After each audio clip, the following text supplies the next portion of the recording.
violations, for its support for proxies like Hezbollah and Hamas, for its ballistic missile program. Iran is under sanctions for a lot of bad things it has done. And despite that, this administration waived oil sanctions against both Russia and Iran in the recent months of this war against Iran in a failed effort to try and lower the price at the pump. The average American is seeing, whether in what they're paying for gas or groceries, the cost of having the Strait of Hormuz closed in this ill-considered war that is now 3 months in. It is the costs of fertilizer that's gone through the roof. Fertilizer is critically dependent on oil and gas that transits the Strait of Hormuz, and that's raising the price of groceries in the future. And the price at the pump today, which around the country is about $4.40, $4.50 a gallon. So sure. I agree with Secretary Rubio's general view that we shouldn't be giving Iran sanctions relief if they don't make any progress or any commitments. But that flies in the face of the fact that the Trump administration did give sanctions relief to Iran to try and drive the price down at the pump. So you're obviously in favor of reinstating those oil sanctions. I wonder what other levers you think the United States should pursue, perhaps even military pressure and reigniting hostilities in order to get a deal that ensures that Tehran will cease enriching uranium and perhaps hand over the enriched uranium it already has. Well, Boris, part of why I think this whole war was a mistaken idea in the first place was that when President Trump said it was a war of regime change and then went ahead and killed the Ayatollah Khomeini, what happened is that there is Ayatollah 2.0, his son, angrier, more isolated, more aligned with the extreme IRGC. And we never had a strategy for defeating their robust supply of cheap, lethal drones.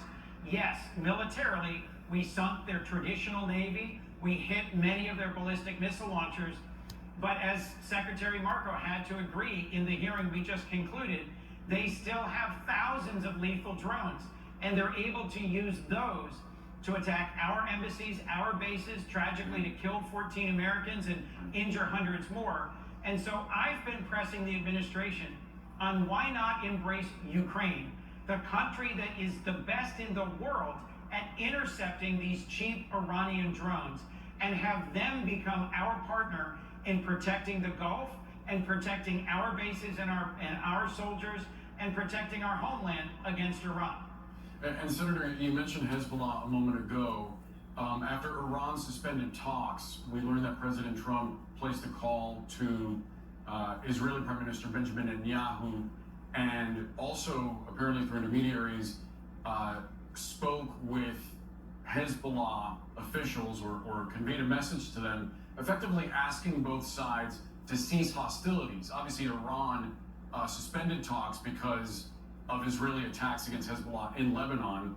Do you support the president's use of pressure here, or do you view this as a concession to Iran? Because the reporting indicates that he used expletives to convey his displeasure with Prime Minister Netanyahu. Look, I have lots of disagreements with Prime Minister Netanyahu and how he's conducted the war in Gaza and the war in southern Lebanon.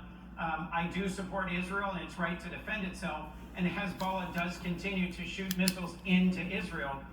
But there's a critical change that's happened in Lebanon over the past year. There is a new government, and there is a Lebanese armed forces that we support, that I support, and that can and should be restoring peace in southern Lebanon and driving out Hezbollah.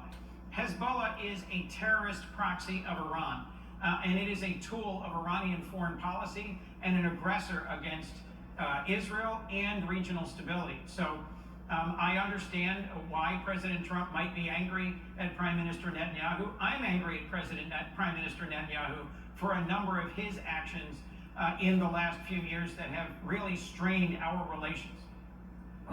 Senator, before we go, former First Lady Jill Biden has been touring in support of her new book. You've been asked about it and made public comments about it. I was curious to get your thoughts on a stark update that she gave regarding her husband's health. She said that former President Biden likely will live with cancer for the rest of his life. And I know you spent some time with him recently. Can you share any update on the former president's health and